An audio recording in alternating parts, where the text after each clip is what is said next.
ಇಸ್ರೇಲ್ನಿಂದ ವಾಪಸ್ ಆಗಿರುವಂಥ ಕನ್ನಡಿಗರು ನಮ್ಮ ಜೊತೆ ಇದ್ದಾರೆ. ಮೇಡಮ್ ನಮಸ್ತೆ, ತಾವು ಯಾವಾಗ ಹೋಗಿತ್ತು, ಅಲ್ಲಿನ ಪರಿಸ್ಥಿತಿ ಹೇಗಿತ್ತು? ಸರ್, ನಾವು 18 ಜನ ಇಲ್ಲಿಂದ ಜೂನ್ 7ನೇ ತಾರೀಕು ಇಸ್ರೇಲ್ಗೆ ಹೊರಟ್ವಿ. ಇದು ಒಂದು ಡೆಲಿಗೇಷನ್ ಮೂಲಕ ಹೋಗಿದ್ವಿ. ಇಸ್ರೇಲಿ ಸರ್ಕಾರ ನಮ್ಮನ್ನ ಕರೆದಿತ್ತು, ನಮ್ಮನ್ನ ಗೆಸ್ಟ್ ಆಗಿ ಕರೆದಿದ್ರು.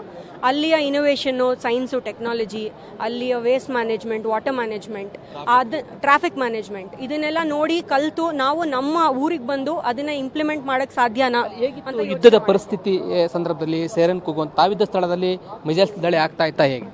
ಸರ್, ನಾವು 13ನೇ ತಾರೀಕು ಅಲ್ಲಿಂದ ಹೊರಡಬೇಕಿತ್ತು. 13ನೇ ತಾರೀಕು ಬೆಳಗ್ಗೆ ಅಲ್ಲಿ ಅವ್ರ ಏರ್ಪೋರ್ಟ್ನ ಶಟ್ ಡೌನ್ ಮಾಡಿದ್ರು. ನಾವು ಹೊರಡೋ ದಿನ ಏರ್ಪೋರ್ಟ್ ಶಟ್ ಡೌನ್ ಮಾಡಿದ್ರಿಂದ ನಾವು 5 ದಿನ ಹೆಚ್ಚು ಅಲ್ಲಿ ಉಳ್ಕೊಳ್ಬೇಕಾಯಿತು. ಆದರೆ ನಾವು ಉಳ್ಕೊಳ್ಳೋದಕ್ಕೆ ಏನೇನು ವ್ಯವಸ್ಥೆ ಬೇಕಿತ್ತೋ ಅಲ್ಲಿಯ Israeli ministry of foreign affairs ಎಲ್ಲ ವ್ಯವಸ್ಥೆನೂ ಮಾಡಿದರು. ಒಳ್ಳೆ ಹೋಟೆಲಲ್ಲಿ ನಮ್ಮನ್ನ ಉಳಿಸಿದ್ರು. ಅಲ್ಲಿ ಒಂದು ಸಿಸ್ಟಮ್ ಇದೆ ಅವ್ರಿಗೆ, ವಾರ್ ಹೊಸದಲ್ಲ, ಅವರು ಒಂದು ಆ್ಯಪ್ ಡೆವಲಪ್ ಮಾಡಿದ್ದಾರೆ. ಪ್ರತಿ ಸತಿ ನಾವಿರೋ ಜಾಗದಲ್ಲಿ ಮಿಸೈಲ್ಸ್ ಬರ್ತಾ ಇದೆ ಅಥವಾ ಪ್ರೊಜೆಕ್ಟೈಲ್ಸ್ ಬರ್ತಾ ಇದೆ ಅನ್ನೋ ಟೈಮ್ನಲ್ಲಿ ನಮಗೆ ಒಂದು ಅಲರ್ಟ್ ಬರುತ್ತೆ. ಆ ಅಲರ್ಟ್ ಬಂದಾಗ ನಮ್ಮ ಹತ್ರ 1.5 ನಿಮಿಷ ಇರುತ್ತೆ ಒಂದು ಪ್ರೊಟೆಕ್ಟೆಡ್ ಶೆಲ್ಟರ್ಗೆ ಹೋಗೋದಕ್ಕೆ. ಘೋಷಣೆಯಾಗಿ ತುರ್ತು ಪರಿಸ್ಥಿತಿ ಘೋಷಣೆ ಆದಾಗ ತಾವಲ್ಲಿ ಎಷ್ಟು ದಿನಗಳ ಕಾಲ ಇದ್ರು? ತಾವಿದ್ದಂಥ ಸ್ಥಳದಲ್ಲಿ ಅಕ್ಕಪಕ್ಕದಲ್ಲಿ ಎಲ್ಲಾದರೂ ಮಿಸೈಲ್ಸ್ ದಾಳಿ ಆಗಿತ್ತಾ? ಆಗ ತಮಗೆ ಯಾವ ರೀತಿ ಆತಂಕದ ವಾತಾವರಣ ಇತ್ತು? ನಾವು ಸುರಕ್ಷಿತವಾಗಿ ವಾಪಸ್ ಹೋಗ್ತೀವಿ ಅನ್ನುವಂಥ ಭಯ ಇತ್ತಾ? ಸರ್, ನಾವಿದ್ದ ಜಾಗದಲ್ಲಿ ಸಾಕಷ್ಟು ಮಿಸೈಲ್ಸ್, ರಾಕೆಟ್ಸ್ ಬರ್ತಾನೆ ಇತ್ತು. ನಮ್ಮ ಬಿಲ್ಡಿಂಗ್ ಮೇಲೇನೆ ಹೋದಂಥ ಅನುಭವ ಆಗಿದೆ. ಅಕ್ಕಪಕ್ಕ ಅದು ಬಿದ್ದಿದ್ದ ಒಂದು ಎಫೆಕ್ಟ್ ಕೂಡ ನಮಗೆ ಫೀಲ್ ಆಯಿತು. ಮೊದಲನೇ ದಿನ, 2ನೇ ದಿನ ಹೌದು ಸ್ವಲ್ಪ ಅಳಕಿತ್ತು, ಯಾಕೆಂದರೆ ನಮಗೆ ಇದೆಲ್ಲ ಅಭ್ಯಾಸ ಇಲ್ಲ. ಆದರೆ 3ನೇ ದಿವಸದಿಂದ ಅದು ನಮಗೆ ಒಂಥರ ಸ್ವಾಭಾವಿಕ ಅನ್ನಿಸ್ಬಿಡ್ತು. ಸೈರನ್ ಕೂಗುತ್ತೆ, ನಾವು ರೆಡಿ ಇರಬೇಕು, ನಾವು ಬಂಕರ್ಗೆ ಹೋಗಬೇಕು, ಅಲ್ಲಿ ಒಂದು ಸುರಕ್ಷಿತವಾದ ಜಾಗದಲ್ಲಿ ನಾವು ಇರಬೇಕು. ಸರ್ ನಮಸ್ತೆ, ತಾವು ಇದ್ದಂಥ ಸ್ಥಳಗಳಲ್ಲಿ ಯಾವ ರೀತಿ ಪರಿಸ್ಥಿತಿ ಇದ್ದು ಏನು ಸರ್? ಇದು ಅವ್ರಿಗೆ ತುಂಬ ಹೊಸ್ದು, ಅವ್ರಿಗೆ ಹೊಸ್ದಲ್ಲ, ನಮ್ಗೆ ಹೊಸ್ದಿದ್ದು. ಓಕೆ. ಸೊ 7ನೇ ತಾರೀಕು ನಾವು ಹೋದವರು 13ನೇ ತಾರೀಕುವರೆಗೂ ನಮಗೆ ಎಲ್ಲ ಕೆಲಸ ಮುಗೀತು. ಅದಾದಮೇಲೆ ವಾರ್ ಸ್ಟಾರ್ಟ್ ಆಗಿದ ತಕ್ಷಣ ನಮಗೆ ಸ್ವಲ್ಪ ಭಯ ಇತ್ತು. ಸ್ವಲ್ಪ ಅಲ್ಲ, ತುಂಬಾ ಭಯ ಇತ್ತು. ಯಾಕಂದರೆ ನಾವು ಯಾವತ್ತು ವಾರ್ನ ಫೇಸ್ ಮಾಡಿದವರಲ್ಲ. ಅವ್ರು ಹೇಳ್ದಂಗೆ ಒಂದು ಸೈರನ್ ಸ್ಟಾರ್ಟ್ ಆಗುತ್ತೆ. ನಾವೆಲ್ಲ ಒಂದು ಆ್ಯಪ್ ಡೌನ್ಲೋಡ್ ಮಾಡ್ಕೊಂಡಿರ್ತೀವಿ. ಆ್ಯಪ್ ಡೌನ್ಲೋಡ್ ಮಾಡಿಕೊಂಡು ಒಂದು ಸೈರನ್ ಸ್ಟಾರ್ಟ್ ಆಗಿದ ತಕ್ಷಣ ನಮಗೆ ಒಂದೂವರೆ ನಿಮಿಷದಿಂದ 3 ನಿಮಿಷ ಎಲ್ಲ ಹೋಟ್ಲ್ಗಳಲ್ಲೂ ಬಂಕರ್ಸ್ ಇರುತ್ತಲ್ಲಿ. ಸೀದಾ ಹೋಗಿ ಬಂಕರಲ್ಲಿ ಕೂತ್ಕೋಬೇಕು. ಮೆಸೇಜ್ ಬರುತ್ತೆ, ಈ ಥರ ನೀವು ಇಲ್ಲೇ ಇರಬೇಕು ಅನ್ನೋದು. ಅಲ್ಲೇ ಇರಬೇಕು ನಾವು. ಅದು ಮುಗಿಸ್ಕೊಂಡು ಇನ್ನೊಂದು ಮೆಸೇಜ್ ಬರುತ್ತೆ, ನೀವು ಆಚೆ ಹೋಗ್ಬೋದು ಅಂತ. ಭಾರತ ಪಾಕಿಸ್ತಾನ ಯುದ್ಧ, ಯುಕ್ರೇನ್ ಯುದ್ಧಗಳನ್ನೆಲ್ಲ ನೋಡಿದ್ದೀವಿ. ಕನ್ನಡಿಗರು ಕೂಡ ಅಲ್ಲಿ ಸಮಸ್ಯೆ ಆಗಿ ವಾಪಸ್ ಆದಂತಿರ್ತಾರೆ. ಇವೆಲ್ಲ ನೆನೆಸ್ಕೊಂಡಾಗ ನೀವು ಯುದ್ಧ ನಡೀತಾ ಇದೆ ಆ ಸಂದರ್ಭದಲ್ಲಿ ಅಲ್ಲಿ ಇದರ ಸ್ಥಳದಲ್ಲಿ ಮನೆಯವರು ನೆನಪಾಗ್ತಾರೆ, ಕುಟುಂಬಸ್ಥರು ನೆನಪಾಗ್ತಾರೆ. ಹೌದು ಸರ್, ಮನೆಯವರು ತುಂಬ ಭಯಪಟ್ಟಿದ್ರು. ಫ್ಯಾಮಿಲಿ ಅಂತೂ ನಮಗೆ ದಯವಿಟ್ಟು ಬಂದ್ಬಿಡು ಅನ್ನೋ ಥರ ಇದ್ದರು. ಆದರೆ ತುಂಬ ಕಷ್ಟ ಆಯ್ತು ಸರ್, ನಮಗೆ ಅಷ್ಟು ಈಸಿ ಇರಲಿಲ್ಲ. ಬಟ್ ಅವ್ರು ಚೆನ್ನಾಗಿ ನೋಡಿಕೊಂಡ್ರು, ನಮ್ಮ ಮಕ್ಕಳು ನೋಡ್ಕೊಂಡಂಗೆ ನೋಡಿಕೊಂಡ್ರು. ಇಸ್ರೇಲ್ ಕೌನ್ಸಿಲ್ ಬಂದು ಇಂಡಿಯನ್ ಎಂಬಸಿನೂ ತುಂಬ ಸಪೋರ್ಟ್ ಮಾಡ್ತು. ಇಲ್ಲಿರೋ ಮೀಡಿಯಾದವರು, ನಮ್ಮ ಕರ್ನಾಟಕ ಸರ್ಕಾರ ಎಲ್ಲ ನಮ್ಗೆ ಸಪೋರ್ಟ್ ಮಾಡೋದ್ರಿಂದ ನಾವು ನಿಜವಾಗ್ಲೂ ಅಲ್ಲಿಂದ ಈಗ ನಾವೇನು ಮಾಡಿದ್ವಿ, ಅಲ್ಲಿ ಕ್ಯಾನ್ಸಲ್ ಆಗಿದ್ದಕ್ಕೆ ರೋಡ್ವೇಯಿಂದ ನಮ್ಗೆ ಜಾರ್ಡನ್ ಕರ್ಕೊಂಬಂದು, ಜಾರ್ಡನಿಂದ ಎಮಾನ್ಗೆ ಕರ್ಕೊಂಡು, ಅಲ್ಲಿಂದ ಕುವೈತ್ ಏರ್ಪೋರ್ಟ್ಗೆ ಕರ್ಕೊಂಡು ಹೋಗಿ, ಅಲ್ಲಿಂದ ನಮಗೆ ಮುಂಬೈ ಏರ್ಪೋರ್ಟಿಂದ ಈಗ ಬ್ಯಾಂಗ್ಳೂರ್ಗೆ ಬಂದಿದ್ವಿ. ತಾವೀಗಾಗಲೇ ಭಾರತ ಪಾಕಿಸ್ತಾನ ಯುದ್ಧಗಳನ್ನ ನೋಡಿದ್ರಿ, ಉಕ್ರೇನ್ ಯುದ್ಧಗಳನ್ನ ನೋಡಿದ್ರಿ, ಉಕ್ರೇನಿಂದ ಡೆತ್ ಆಗಿ ವಾಪಸ್ ಆದಂಥವ್ರನ್ನ ನೋಡಿದ್ರಿ. ತಾವಿದ್ದಂಥ ಸ್ಥಳದಲ್ಲಿ ಯುದ್ಧ ಆಗ್ತಾ ಇದೆ, ತಾವಲ್ಲಿ ಇದರ ಮನೆಯವ್ರು ನೆನಪಾಗ್ತಾರೆ. ಆ ಸಂದರ್ಭದಲ್ಲಿ ಹೇಗಿತ್ತು? ಆತಂಕದ ವಾತಾವರಣ ಇತ್ತಾ? ಭಯ ಇತ್ತಾ? ಸುರಕ್ಷಿತವಾಗಿ ವಾಪಸ್ ಆಗ್ತೀವಿ ಅನ್ನುವಂಥದ್ದು ಇತ್ತ? ಧೈರ್ಯ ಇತ್ತಾ? ಸರ್, ಆತಂಕದ ವಾತಾವರಣ ಇಸ್ರೇಲ್ನವ್ರಿಗೆ ಇರಲಿಲ್ಲ. ಆಯ್ತಾ, ಅಲ್ಲಿ ಎಷ್ಟು ಚೆನ್ನಾಗಿ, ಎಷ್ಟು ಸ್ಪೋರ್ಟಿವ್ ಆಗಿ ಯುದ್ಧನ ತಗೊಂಡಿದ್ದಾರೆ ಅಂದರೆ ಅದ್ರ ಇತಿಹಾಸ ಬಗ್ಗೆ ತಿಳ್ಕೊಂಡಿರೋರಿಗೆ ಗೊತ್ತಾಗುತ್ತೆ, ಅದ್ರ ಇತಿಹಾಸ ತಿಳ್ಕೊಂಡ್ರವ್ರಿಗೆ ಗೊತ್ತಾಗುತ್ತೆ. ಯಾಕೆಂದರೆ ಅವರೇ ಆತಂಕ ಇಲ್ಲ, ಅಷ್ಟು ಚೆನ್ನಾಗಿ ಎಲ್ಲಿ ಬಂದಿದ್ದೆಲ್ಲವನ್ನು ಇದು ಒಂದು ನಮ್ಮ ಜೀವನದ ಭಾಗ ಅಂತ ತಿಳ್ಕೊಂಡಿರೋರು ಇಸ್ರೇಲ್ನ ಜನತೆ. ಈಗ ನಮ್ಮ ಪ್ರಧಾನಿ ನೆಚ್ಚಿನ ಪ್ರಧಾನಿ ಮೋದಿಯವರ ಒಂದು ನೇತೃತ್ವದಲ್ಲಿ ಇಂಡಿಯಾ ಮತ್ತು ಇಸ್ರೇಲ್ ಬಾಂಧವ್ಯ ಈ ನಡುವೆ ಹೆಚ್ಚಾಗಿರೋದ್ರಿಂದ ನಮಗೂ ಕೂಡ ಅಲ್ಲಿಗೊಂದು ಹೋಗುವಂಥ ಅವಕಾಶ ಸಿಕ್ಕಿದ್ರಿಂದ ನಾವು ಹೋದ್ವಿ ಸ್ಟಡಿ ಟೂರ್ಗೆ ಅಂತ. ಸೊ ಅಲ್ಲಿ ನೀವು ಹೇಳ್ದಾಗೆ ನಮಗೆ ಆತಂಕ ಅನ್ನೋದಿರಲಿಲ್ಲ. ಎಲ್ಲೋ ಒಂದು ಕಡೆ, ಯಾಕೆಂದ್ರೆ ನಾವು ಇಲ್ಲಿ ಹುಟ್ಟು ಬೆಳೆದವರಲ್ವಾ, ನಮ್ಮ ದೇಶ ಸುರಕ್ಷಿತವಾಗಿರೋ ದೇಶ, ಏನೋ ಒಂದು ಕಡೆ ಇರುತ್ತೆ. ಬಟ್ ಅಲ್ಲಿ ಜನರನ್ನು ನೋಡಿ ನಮ್ಗೆ ಆತಂಕ ಅಂದರೆ ಏನು ಅನ್ನೋದೇ ಮರ್ತೋಗ್ಬಿಟ್ಟಿದೆ. ಸರ್, ತಾವಿದ್ದಂಥ ಸ್ಥಳದಲ್ಲಿ ಮಿಸೈಲ್ಸ್ ದಾಳಿ ಆಗ್ತಾ ಇತ್ತಾ? ಆ ಥರ ಸೈರನ್ ಕೂಗೋದು, ಸೈರನ್ ಕೂಗಿದಾಗ ಹೇಗೆ ಪ್ರತಿಕ್ರಿಯೆ ಮಾಡ್ತಾ ಇದ್ರು ಜನ? ತಾವು ಸುರಕ್ಷಿತ ಸ್ಥಳಕ್ಕೆ ಹೋಗ್ತಾ ಇದ್ರಾ? ಈಗ ನಾವು ಸೈರನ್ ಬಂದ ತಕ್ಷಣವೇ ಬಂಕರ್ಗಳಿಗೆ ಹೋಗೋವಂಥ 1 ನಿಮಿಷದ ಮುಂಚೆನೇ ಅವರು ವಿಚಾರ ತಿಳಿಸ್ತಾ ಇದ್ರು. ಅದಾದಮೇಲೆ ಎಲ್ಲರೂ ಬಂಕರ್ಗಳಿಗೆ ಹೋಗ್ತಾ ಇದ್ವಿ. ಬಂಕರಲ್ಲಿ ನಾವೆಲ್ಲರೂ ಕೂಡ ಸೇರಿಕೊಂಡು ಅಲ್ಲಿ ಹಾಡುಗಳನ್ನ ನಮ್ಮ ಇದನ್ನೆಲ್ಲ ಮಾತಾಡಿಕೊಂಡು ಕೂತ್ಕೊಳ್ತಾ ಇದ್ವಿ. ಆಗ ಮಿಸೈಲ್ಗಳು ಮೇಲೆ ಹೋಗ್ತಾ ಇತ್ತು. ಮತ್ತು 100-150 ಮಿಸೈಲ್ ಬರೋದು. ಆ ದೇಶದವರು ಭಾಳ ಸಾಮರ್ಥ್ಯರಿದ್ದಾರೆ. ಅವರು ಆ ಮಿಸೈಲ್ಗಳನ್ನೆಲ್ಲ ಹೊಡೆದ ಆದಮೇಲೆ ಅವರು 1-2 ತಪ್ಪಿಸ್ಕೊಂಬಂದಿರೋಂಥದ್ದು ಕಟ್ಟಡಗಳಿಗೆ ಬೀಳೋಂಥದ್ದು. ಅಂಥದ್ರಲ್ಲಿ ಅದು ಬಿದ್ದಾಗ ಶಬ್ದ ಭಯಂಕರ ಶಬ್ದ ಬರ್ತಾ ಇತ್ತು. ಆಗ ಅಲ್ಲಿ ಒಂದು ಆತಂಕದ ವಾತಾವರಣ ಸೃಷ್ಟಿ ಆಗ್ತಾ ಇತ್ತು. ತಾವು ತಮ್ಮ ಅನುಭವ ಏನು ತರ ಹೋಗಿದ್ರಿ, ತಾವು ಏನು ಹೇಳ್ತೀರಾ ಮೇಡಮ್? ಒಂದು ಹೇಳಬೇಕಂದ್ರೆ ನನಗೆ ತುಂಬ ಇದರಲ್ಲಿ ಹೆಲ್ಪ್ ಆಗಿದ್ದು ಸ್ಟಡಿ ಟೂರ್ 5 ದಿನ ತುಂಬ ಎಂಜಾಯ್ ಮಾಡಿಬಿಟ್ಟು ನೆಕ್ಸ್ಟ್ 5 ದಿನ ಆತಂಕದ ಸ್ಥಿತಿ ಇದ್ರೂ ನಮ್ಮ ದೇಶದ ಒಂದು ಯೋಗ ಏನಿದೆ ತುಂಬ ಹೆಲ್ಪ್ ಮಾಡಿದೆ. ಮೆಡಿಟೇಷನ್, ಇದು ಇಂಟರ್ನ್ಯಾಷನಲ್ ಯೋಗ ಡೇ ಅಂತ ಏನು ಹೇಳ್ತೀವಿ, ಅದನ್ನು ದಿನನಿತ್ಯ ಮಾಡಿ ಅದನ್ನ ನಿಮ್ಮ ಜೀವನದಲ್ಲಿ ಇದನ್ನ ನುಡಿಸ್ಕೊಂಡ್ರೆ ತುಂಬ ಮನಃಶಾಂತಿ ಇತ್ತು. ಫ್ಯಾಮಿಲಿ ಇದು ನಮ್ಮ ಕುಟುಂಬ ಸದಸ್ಯದವ್ರ ಹತ್ರ ಟಚ್ಗೂ ಈಗೇನು ವಾಟ್ಸಪ್ ಕಾಲ್ ಮಾಡಿ ಎಲ್ಲರಿಗೂ ತೋರಿಸ್ತಾ ಇದ್ವಿ ಹೇಗಿದ್ವಿ ಅಂತ. ಸೊ ಅವ್ರಿಗೂ ಸಹ ನಾವೊಂದು ಇದನ್ನು ಹೇಳ್ತಾ ಇದ್ವಿ, ಸಾಂತ್ವನ, ನಾವು ಬರ್ತಾ ಇದ್ದೀವಿ, ನಾವು we are in the best hands ಅಂತಲೇ ಹೇಳಿದ್ವಿ. ಸೊ ಹಾಗಾಗಿ ಆದಷ್ಟು ಬೇಗ ಇದರಷ್ಟು ನಮ್ಮಷ್ಟು ಫಾಸ್ಟಾಗಿ ಎಷ್ಟು ಜನ ಬಂದಿದ್ದಾರೋ ಗೊತ್ತಿಲ್ಲ, ಆದರೆ ಬಂದಿದ್ದೀವಿ. So Israeli consulate, Indian embassy, state government ಮತ್ತು BPAC ತಂಡ ಎಲ್ಲರಿಗೂ ಸಹ ನಮ್ಮ ಸದಸ್ಯರ ಪರವಾಗಿ ಕೋಟಿ ನಮನಗಳು. ತಾವು ಹೋಗಿದ್ದ ದಿನ ಹೇಗಿತ್ತು? ಅಲ್ಲಿ ತುರ್ತು ಪರಿಸ್ಥಿತಿ ಘೋಷಣೆ ಆದಮೇಲೆ ತಾವು ಹೇಗೆ ಸುರಕ್ಷಿತವಾಗಿದ್ರಿ? ಜೂನ್ 7ನೇ ತಾರೀಕಿಗೆ ನಾವು ಒಂದು 18 ಜನರ ತಂಡ ಬೆಂಗಳೂರಿಂದ ಇಸ್ರಾಯೇಲ್ ಕೌನ್ಸುಲೇಟ್ ಜನರಲ್ ಆರ್ಲಿ ಅಂತ ಇದ್ದಾರೆ, ಅವ್ರ ಜೊತೆಗೆ ನಾವು BPAC-ಇಂದ ಒಂದು ಸಂಸ್ಥೆ ಇದೆ, ಆರ್ಗನೈಸೇಷನ್, ಅದಕ್ಕೆ ಚೇರ್ಪರ್ಸನ್ ಆಗಿದ್ದಾರೆ ಕಿರಣ್ ಮಜುಮ್ದಾರ್ ಶಾ ಅಂತ. ಆಮೇಲೆ CEO ರೇವತಿ ಅಶೋಕ್ ಅವರು ಇದ್ದಾರೆ. ಅವರ ಒಂದು ಗೈಡೆನ್ಸಿಂದ ನಮ್ಮನ್ನು 18 ಜನರನ್ನು ಆಯ್ಕೆ ಮಾಡಿದ್ದಾರೆ. ಆಯ್ಕೆ ಮಾಡಿದ ನಂತರ ನಾವು ಜೂನ್ 7ನೇ ತಾರೀಕಿಗೆ ನಾವು ಇಸ್ರೇಲ್ಗೆ ಹೋದ್ವಿ.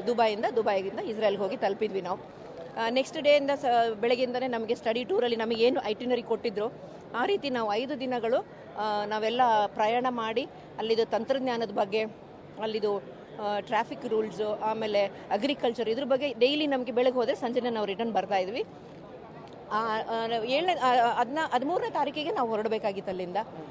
ಸಡನ್ನಾಗಿ ನಮಗೆ ಬೆಳಿಗ್ಗೆ ಹೊರಡಬೇಕಾಗಿದ್ದ ಟೈಮ್ಗೆ ರಾತ್ರಿ ಏನಾಗಿದೆ, ಏರ್ಪೋರ್ಟ್ ಕ್ಲೋಸ್ ಆಯಿತು ಅಂತ ನಮಗೆ ಮಾಹಿತಿ ಬಂತು. ಏನು ವಿಷಯ ಅಂತ ಹೇಳಿದಾಗ ಇಸ್ರಾಯೇಲ್ನವರು ಇರಾನ್ ಮೇಲೆ ಕ್ಷಿಪಣಿ ದಾಳಿ ನಡೆಸಿದ್ದಾರೆ ಅಂತೇಳಿ. ನಾವಿದ್ದಂಥ ಜಾಗದಲ್ಲೂ ಕೂಡ ಕ್ಷಿಪಣಿ ದಾಳಿ ಆಗ್ತಾ ಇತ್ತಾ? ತಮಗೆ ಎಷ್ಟು ಆತಂಕ ಇತ್ತು? ವಾಪಸ್ ಹೋಗ್ತೀವಿ ಅನ್ನೋವಂಥ ಭಯ ಇತ್ತಾ? ಹೇಗೆ? ಕ್ಷಿಪಣಿ ದಾಳಿ ಅಂತೂ ನಾವು ಕಣ್ಣಾರೆ ನೋಡಿದ್ದೀವಿ. ನಾವಿದ್ದಿದ್ದ ಜಾಗದಲ್ಲಿ ನಮಗೆ ಬಂಕರ್ಸ್ಗಳು ಇರ್ತಿತ್ತು. ಇಮಿಡಿಯೇಟಾಗಿ ನಮಗೆ ಸೈರನ್ ಬಂದಿದ್ದ ತಕ್ಷಣ ನಮ್ಮ ಎಲ್ಲರ ಮೊಬೈಲ್ಗಳಿಗೆ ಸೈರನ್ ಬರ್ತಾ ಇತ್ತು. 15 ಸೆಕೆಂಡಲ್ಲಿ ನಾವು ಆಗ ಬಂಕರ್ನಲ್ಲಿ ಇಳಿದು ಹೋಗಬೇಕಾಗಿತ್ತು. ಆ ಮಿನಿಟಿಗೆ ನಾವು ಬಂಕರ್ಗೆ ಹೋಗ್ತಾ ಇದ್ವಿ. ನಾವು ಕೇಳಿಸ್ತಾ ಇತ್ತು ಸೌಂಡ್ ನಮಗೆ. ದೀಪಾವಳಿನಲ್ಲಿ ಯಾವ ಥರ ಬಾಂಬ್ಗಳು, ಪಟಾಕಿ ಅದಕ್ಕಿಂತ ಘೋರವಾದ ಸೌಂಡ್ ಅದು. ಸೊ ಅದನ್ನೆಲ್ಲ ಕೇಳಿಸ್ಕೊಳ್ತಾ ಇದ್ವಿ. ನಾವು ಬಂಕರ್ನಲ್ಲಿ ಸೇಫಾಗಿ ಇರ್ತಿದ್ವಿ. 2 hours 2.5 hours ಇರ್ತಿದ್ವಿ. ಆಮೇಲೆ ಪುನಃ ಸೈರನ್ ಬರ್ತಿತ್ತು, ಎಲ್ಲ ಕ್ಲಿಯರ್ ಆಗಿದೆ, ಯು ಕ್ಯಾನ್ ಕಮ್ ಅಂತ ಹೇಳಿದಾಗ ನಾವು ರೂಮಿಗೆ ಬಂದು ರೆಸ್ಟ್ ಮಾಡ್ತಾ ಇದ್ವಿ. ಪುನಃ ಮೇ ಬಿ 1-2-3 ಅವರ್ ಬಿಟ್ಬಿಟ್ಟು ಪುನಃ ಅದೇ ಥರ ಸೈರನ್ ಬರುವಾಗ ನಾವು ಕೆಳಗಡೆ ಇಳಿದು ಹೊರಡು ಬರಬೇಕು. ಸೊ ನಮ್ಮ ಟೀಮ್ ಅವರಿಗೆಲ್ಲ ಆತಂಕ. ನೀವು ಅಲ್ಲಿಂದ ಹೊರಡೋದೇನಾದರೂ ಒಂದು ದಿನ ತಡ ಆಗಿದ್ರು ಕೂಡ ಈಗ ವಾಪಸ್ ಬರ್ಲಿಕ್ಕೆ ಸಾಧ್ಯ ಆಗ್ತಿರಲ್ವಾ? ಸುರಕ್ಷಿತವಾಗಿ ಇನ್ನೂ ಕೂಡ ಅಲ್ಲೇ ಕಳಿಬೇಕಾಗಿತ್ತ ಸಮಯವನ್ನು? ಇಲ್ಲ, ಆ ಥರ ಏನಿರಲಿಲ್ಲ. ಯಾಕೆಂದರೆ ನಮಗೆ ಕಾನ್ಸ್ಟೆಂಟ್ ಆಗಿ ನಮ್ಮ ಜೊತೆಯಲ್ಲಿ ಇಂಡಿಯನ್ ಎಂಬಸಿ, ಇಸ್ರಾಯೇಲ್ ಕೌನ್ಸುಲೇಟು, ನಮ್ಮ BPAC ತಂಡ, ಕರ್ನಾಟಕ ಸರ್ಕಾರದವ್ರ ಜೊತೆಯಲ್ಲಿ ಇದ್ದರು.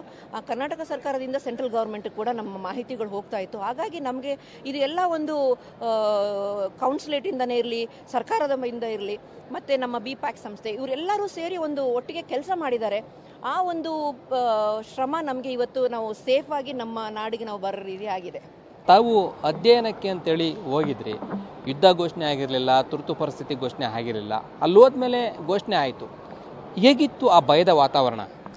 ತುಂಬ ಭಯ ಆಯಿತು, ಸುಳ್ಳು ಹೇಳಬಾರ್ದು. ಬಟ್ ತುಂಬ ಅಂದರೆ ತುಂಬ ಭಯ ಆಗೋದು. ರಾತ್ರಿ ಎದ್ದು ಗಾಢವಾದ ನಿದ್ದೆಯಿಂದ ಎದ್ದು ಕೆಳಗಡೆ, ನಂದಿದ್ದು 15ನೇ ಫ್ಲೋರು, ಅಲ್ಲಿಂದ ಕೆಳಗಡೆ -3 ಅಲ್ಲಿದ್ದು ಬಂಕರು ಅಂತ ಇಟ್ಕೊಳ್ಳಿ. ಆ ಥರ ಒಂದು ಪ್ರದೇಶಕ್ಕೆ ಓಡಿ ಬರಬೇಕು ಅಂತ ಹೇಳಿದ್ರೆ ನೀವು ಇಮ್ಯಾಜಿನೇ ಮಾಡ್ಕೊಳಕ್ಕಾಗಲ್ಲ ಅದು ಹೆಂಗಿರುತ್ತೆ ಅಂತ. ಸುಮಾರಾಗಿ 1 ವಾರದ ಮೇಲೆ ನಾವು ಯಾರೂ ನಿದ್ದೆನೇ ಮಾಡಿಲ್ಲ. ಎಲ್ಲೋ ದಿನದ ಟೈಮ್ನಲ್ಲಿ, ಮೊದಲಾದರೂ ದಿನದ ಟೈಮ್ನಲ್ಲಿ ಸ್ವಲ್ಪ ನಿದ್ದೆ ಮಾಡಿ ನಾವು ಸರಿ ಹೋಗ್ತಾ ಇದ್ವಿ. ಕೊನೆಗೆ ದಿನದ ಟೈಮ್ನಲ್ಲೂ ಮಿಸೈಲ್ ಸ್ಟಾರ್ಟ್ ಆಗೋಯ್ತು. ಆರಂಭದಲ್ಲಿ ಮಿಸೈಲ್ಸ್ ದಾಳಿ ಕಡಿಮೆ ಇತ್ತಾ? ಈಗ ಏನಾದರೂ ಉದ್ವಿಗ್ನತೆ ಜಾಸ್ತಿ ಆಗಿದೆಯಾ? ನಾವು ಫಸ್ಟ್ ವಾರ ಹೋದಾಗ 1-2 ಬಾರಿ ಸೈರನ್ ಹೊಡೆದಿತ್ತು. ಬಟ್ ಅವಾಗ ಬರ್ತಾ ಇದ್ದಿದ್ದು ಮಿಸೈಲ್ಸ್ ಎಲ್ಲ ಗಾಜಾಯಿಂದ ಬರ್ತಾ ಇತ್ತು, ಲೆಬನಿನಿಂದ ಬರ್ತಾ ಇತ್ತು. ಕೊನೆ ವಾರ ಇದ್ದಾಗ ಬರೀ ಇರಾನಿಂದ ಫುಲ್ ಸ್ಪೀಡ್ನಲ್ಲಿ ವಿತಿನ್ 3-4 ಸೆಕೆಂಡ್ಸ್ ಅಷ್ಟೇ ರಿಯಾಕ್ಷನ್ ಟೈಮ್ ಇರೋದು. ಆ ಥರ ಫಾಸ್ಟಾಗಿ ಬರೋದು ಮಿಸೈಲ್ಸು. ಸೊ ತುಂಬ ಫಾಸ್ಟಾಗಿ ನಾವು ರಿಯಾಕ್ಟ್ ಮಾಡಲೇಬೇಕು. ಅದಕ್ಕೆ ಸೈರನ್ ಇರುತ್ತೆ, ಒಂದು ಆ್ಯಪ್ ಇರುತ್ತೆ. ಆ ಆ್ಯಪ್ನ ನಾವೆಲ್ಲ ಡೌನ್ಲೋಡ್ ಮಾಡ್ಕೊಂಡ್ವಿ. ಅದು ಆ್ಯಪ್ನಲ್ಲಿ ಎಷ್ಟು ಜೋರಾಗಿ ಸೈರನ್ ಹೊಡೆಯುತ್ತೆ. ನಮ್ಮ ಹೋಟ್ಲಲ್ಲೂ ಕೂಡ ಅನೌನ್ಸ್ಮೆಂಟ್ ಮಾಡೋರು ನಮಗೆ ಮೆಸೇಜಸ್ ಬರೋದು, ಟಕ್ ಅಂತ ಮೆಸೇಜಸ್ ಬರೋದು, ಓಡಿ ಓಡಿ ಓಡಿ ಬಂಕರ್ಗೆ ಕಡೆ ಓಡಿ ಅಂತ, ಮಿಸೈಲ್ಸ್ ಬರ್ತಾ ಇದೆ ನಿಮ್ಮ ಕಡೆ, ನೀವು ಎಲ್ಲರೂ ಶೆಲ್ಟರ್ ತಗೊಳ್ಳೇಬೇಕು ಅಂತ ಇಮಿಡಿಯೇಟ್ ಆಗಿ ಮೆಸೇಜಸ್ ಬರ್ತಾ ಇರೋದು. ಆ ಮೆಸೇಜಸ್ನ ನೋಡ್ಕೊಂಡು ನಾವು ಎಲ್ಲ ಓಡ್ತಾ ಇದ್ವಿ ಕೆಳಗಡೆ ಬಂಕರ್ಗೆ. ಆಮೇಲೆ ಯುದ್ಧ ಅದು ಮಿಸೈಲ್ಸ್ ಎಲ್ಲ ಇಂಟರ್ಸೆಪ್ಟ್ ಆದಮೇಲೆ ಅಥವಾ ಎಲ್ಲರೂ ಬಂದು ಭೂಮಿ ಮೇಲೆ ಬಿದ್ದಾದ್ಮೇಲೆ ಅವ್ರು ನಮಗಿಲ್ಲ ಇವಾಗ ಸೇಫ್ ಆಗಿದೆ, ನೀವೆಲ್ಲ ಮೇಲೆ ಹೋಗಬಹುದು ಅಂತ ಹೇಳೋ ಒಂದು ಮೆಸೇಜ್ ಹಾಕೋರು ನಮಗೆ. ಇದರಿಂದ ರೊಟೀನ್ ಹೇಗಿತ್ತು ಮೇಡಮ್ ಅಲ್ಲಿ? ರಾತ್ರಿ ವೇಳೆಯಲ್ಲಿ ಮಿಸೈಲ್ಸ್ ಆಗ್ತಾ ಇತ್ತು, ತಾವಿದ್ದಂಥ ಪ್ರದೇಶ ಸುತ್ತಮುತ್ತ ಮಿಸೈಲ್ಸ್ ಆಗಿತ್ತಾ ಹೇಗೆ? ತುಂಬ ಮಿಸೈಲ್ಸ್ ಆಗಿತ್ತು ನಾವಿದ್ದ ಪ್ರದೇಶ. ಇನ್ಫ್ಯಾಕ್ಟ್ ನಮ್ಮ ಒಂದು 2-3 ಕಿಲೋಮೀಟರ್ನಲ್ಲೇನೆ ತುಂಬ ಬಾರಿ ಮಿಸೈಲ್ಸ್ ಹೊಡೆದಿದ್ವು. ಅಲ್ಲಿ ಹೊಡೆದಿದ್ದ ಮಿಸೈಲ್ಸ್ ಮನೆಗಳಲ್ಲಿ ಅವ್ರು ಎಲ್ಲರೂ ನಮ್ಮ ಹೋಟ್ಲ್ಗೆ ಕರ್ತಂದಿದ್ರು ಅವ್ರನ್ನೆಲ್ಲನೂ. ಇವಾಗ ನೋಡಿ ಇದೊಂದು ಸೌಂಡ್ ಆಯಿತು, ನಿಮ್ಗೆ ಯಾರಿಗಾರು ಕೇಳಿಸ್ತಾ? ನಿಮ್ಗೆ ಯಾರಿಗೂ ಕೇಳಿಸಿರಲ್ಲ, ಆದರೆ ನನಗೆ ಕೇಳಿಸ್ತು. ಯಾಕೆಂದರೆ ನಾವು ಎಷ್ಟು ಸೆನ್ಸಿಟಿವ್ ಆಗಿಬಿಟ್ಟಿದ್ದೀವಿ ಅಂದರೆ ನೀವು ಇಮ್ಯಾಜಿನೇ ಮಾಡ್ಕೊಳಕ್ಕಾಗಲ್ಲ. ಒಂದು ಸೈರನ್ಗೆ ನಮ್ಮ ಕಿವಿ ಎಷ್ಟು ಫಾಸ್ಟಾಗಿ ರಿಯಾಕ್ಟ್ ಮಾಡುತ್ತೆ ಅಂದರೆ ಓಡೋಗ್ಬೇಕು ಅಂತ. ಈ ಒಂದು ವಾರದಲ್ಲಿ ಇದೇ ನಮ್ಮ ಲರ್ನಿಂಗು. ಇದನ್ನು ನೀವು ಇಮ್ಯಾಜಿನೇ ಮಾಡ್ಕೊಳಕ್ಕಾಗಲ್ಲ ಎಷ್ಟು ಫಾಸ್ಟಾಗಿ ಕ್ವಿಕ್ ರೆಸ್ಪಾನ್ಸ್ ಅಂತ ಏನು ಹೇಳ್ತೀವಿ. ಸುರಕ್ಷಿತವಾಗಿ ವಾಪಸ್ ಬರ್ತೀವಿ ಅನ್ನುವಂಥದ್ದು ಆತಂಕ ಇತ್ತಾ? ಹೋಗ್ತೀವೋ ಇಲ್ವೋ ಅನ್ನೋ ಭಯ ಕಾಡ್ತಾ ಇತ್ತಾ? ಇಲ್ಲ, ಯಾಕೆಂದರೆ ನಮಗೆ ನಮ್ಮ ಭಾರತ ದೇಶದ ಎಂಬಸಿನವರು ಬಂದು ನಮ್ಮ ಹತ್ರ ಮಾತಾಡಿಸಿ ನಮಗೆ ಕ್ಲಿಯರಾಗಿ ಮೊದಲೇ ಹೇಳ್ಬಿಟ್ರು, ನೀವು ಏನು ಯೋಚನೆ ಮಾಡೋಷ್ಟಿಲ್ಲ, ನೀವು ಇಸ್ರೇಲ್ನಲ್ಲಿದ್ದರು, ಯುದ್ಧದ ಪ್ರದೇಶದಲ್ಲಿದ್ರೂ ಇಸ್ರೇಲ್ನಲ್ಲಿರೋ ಅಡ್ವಾನ್ಸ್ಮೆಂಟು ನಿಮ್ಗೆ ಯಾವ ದೇಶದಲ್ಲೂ ಇಲ್ಲ ಆ್ಯಂಡ್ ನಿಮ್ಗೆ ಯಾವುದೇ ಥರ ಯೋಚನೆ ಮಾಡೋಷ್ಟು ಇಲ್ಲ ಅಂತ ತುಂಬ ಆಶ್ವಾಸನೆ ಕೊಟ್ಟರು. ಅದೆಲ್ಲದಕ್ಕಿಂತಲೂ ಹೆಚ್ಚಾಗಿ ನಮ್ಮ ಆರ್ಲಿ ಮೇಡಮ್ ಅನ್ನೋರು ಇದ್ರಲ್ವ ನಮ್ಮ ಜೊತೆ ಇಸ್ರೇಲ್ ಎಂಬಸಿಯಿಂದ, ಅವರೆಲ್ಲ ನಮ್ಮನ್ನು ತಾಯಿಯಾಗಿ ನೋಡ್ಕೊಂಡಿದ್ದಾರೆ ಆಯಿತಾ. ಪ್ರತಿಯೊಬ್ಬರನ್ನೂ ತಾಯಿಯಾಗಿ ನೋಡ್ಕೊಂಡು ನಮ್ಗೆ ಏನೇನು ಬೇಕೋ ಎಲ್ಲನೂ ನಮ್ಗೆ ಕೊಡಿಸಿದ್ದಾರೆ. ನಮ್ಮ ಜೊತೆ ಬಂಕರ್ನಲ್ಲಿ ಸದಾ ಇರೋರು, ನಮ್ಗೆ ಏನು ತೊಂದರೆ ಆಗದೆ ಇರೋ ಥರ ಬಂದು ನೋಡ್ಕೊಂಡಿದ್ದಾರೆ ನಮ್ಮನ್ನು. ಅಲ್ಲಿನ ಸುತ್ತಮುತ್ತ ಜನ ಹೇಗಿತ್ತು ಮೇಡಮ್? ಅಲ್ಲಿ ಜನರ ದಿನಚರಿ ಹೇಗಿತ್ತು? ಇವು ಯುದ್ಧದ ಸಂದರ್ಭದಲ್ಲಿ ಹೇಗಿತ್ತು ಅಂತ? ಜನಕ್ಕೆ ಇವಾಗ ಯುದ್ಧ ಅನ್ನೋದು ಅಭ್ಯಾಸ ಆಗಿಬಿಟ್ಟಿದೆ. ಪ್ರತಿಯೊಬ್ಬರಿಗೂ ಅಷ್ಟೇ, ಚಿಕ್ಕ ಚಿಕ್ಕ ಮಕ್ಕಳಿಂದ ಹಿಡಿದು ದೊಡ್ಡವ್ರಿಗೆ ಪ್ರತಿಯೊಬ್ಬರಿಗೂ ಯುದ್ಧ ಏನು ಅನ್ನೋದು ಅವ್ರಿಗೆ ಅಭ್ಯಾಸ ಆಗ್ಬಿಟ್ಟಿದೆ. ಅದ್ರ ತಕ್ಕನಾಗಿ ಅವರೆಲ್ಲ ಪ್ರಿಪೇರ್ ಆಗ್ಬಿಟ್ಟಿರ್ತಾರೆ ಆಯಿತಾ. ಒಂದು ಮನೆ ಹೊಡಿತಾ ಪರವಾಗಿಲ್ಲ, ಯೋಚನೆ ಇಲ್ಲ. ಗೌರ್ಮೆಂಟ್ ನಮ್ಮನ್ನು ಒಂದು ಸೇಫ್ ಆದ ಜಾಗಕ್ಕೆ ಸೇರಿಸ್ತಾರೆ. ಆ ನಿಮಿಷಕ್ಕೆ ನಾವು ಬರೀ ಕೈನಲ್ಲಿ ಹೋದ್ರೂ ನಮಗೆ ಬಟ್ಟೆಯಿಂದ ಹಿಡಿದು ನೀರು, ಊಟ, ಮನೆ ಏನೇನು ಕೊಡಬೇಕು ಪ್ರತಿಯೊಂದೂ ಕೊಡ್ತಾರೆ ಅನ್ನೋದು ಒಂದು ಭರವಸೆ ಇದೆ. ಅಲ್ಲಿ ದೇಶಾಭಿಮಾನ ಎಷ್ಟಿದೆ ಅಂತ ಹೇಳಿದ್ರೆ ನಮಗೇನೂ ಆಗಲ್ಲ, ಹೋದರೆ ಜೀವ ಹೋಗುತ್ತೆ ಅಷ್ಟೇ. ನಮಗೆ ಮನೆಯವರೆಲ್ಲ ನೆನಪಾಗ್ತಾ ಇದ್ರ, ಕುಟುಂಬಸ್ಥರೆಲ್ಲ ನೆನಪಾಗ್ತಾ ಇದ್ರ, ಬಂದ್ಬಿಟ್ಟಿದ್ದೀನಿ ಏನಾಗುತ್ತೋ ಏನೋ ಅನ್ನುವಂಥದ್ದು ಇತ್ತು ಅನ್ಸುತ್ತೆ. ಸ್ವಲ್ಪ ಮಟ್ಟಿಗೆ ಇತ್ತು, ನಾನು ಸುಳ್ಳು ಹೇಳ್ಬಾರ್ದು. ಆದರೆ ಅಫ್ಕೋರ್ಸ್ ಅವ್ರು ಕೊಟ್ಟಿದ್ದ ಭರವಸೆ ಆ್ಯಂಡ್ ದೇವರು ನಮಗೆ ಇದನ್ನೆಲ್ಲ ತಿಳ್ಕೊಳ್ಳಿ ಅಂತ ಕಲಿಸಿದ್ದಾನೆ. ಒಂದು ಕಾರಣಕ್ಕೆ ನಾವು ಇಲ್ಲಿದ್ದೀವಿ. ಆ್ಯಂಡ್ ನನಗೆ ಒಂದು PMOಗೆ ಒಂದು ರಿಪೋರ್ಟ್ ಮಾಡಬೇಕು, ನಮ್ಮ ಈ ಕಲಿಕೆನ ನಾನು ಶೇರ್ ಮಾಡಲೇಬೇಕು. ಇಷ್ಟು ನಾವು ರಿಚ್ ಆಗಿ ಬಂದಿದ್ದೀವಿ, ಒಂದು ಐಶ್ವರ್ಯವಂತರಾಗಿ ಬಂದಿದ್ದೀವಿ ನಾವು ಇಲ್ಲಿ ಬೆಂಗಳೂರಿಗೆ ವಾಪಸ್ಸು, ಇದನ್ನೆಲ್ಲ ಶೇರ್ ಮಾಡಬೇಕು. ಇದು ಇಸ್ರೇಲ್ನಿಂದ ವಾಪಸ್ ಆದಂಥ ಮಾಧುರಿ ಅವರು ಹೇಳ್ತಾ ಇರುವಂಥದ್ದು. ಸುರಕ್ಷಿತವಾಗಿ ಬಂದಿದ್ದೀವಿ, ನಮ್ಮನ್ನು ಭಾರತ ಸರ್ಕಾರ ಇರ್ಬೋದು, ಅಲ್ಲಿನ ಎಂಬಸಿ ಅವರು ಇರ್ಬೋದು ಚೆನ್ನಾಗಿ ನೋಡ್ಕೊಂಡಿದ್ದಾರೆ ಅನ್ನೋಂಥ ಮಾತನ್ನು ಹೇಳ್ತಾ ಇದ್ದಾರೆ. ಕ್ಯಾಮ್ರಾ ಪರ್ಸನ್ ಬೀರಪ್ಪ ಜೊತೆ ಲೋಕೇಶ್ ಪಡದಲ, ಪಬ್ಲಿಕ್ ಟಿವಿ, ಬೆಂಗಳೂರು.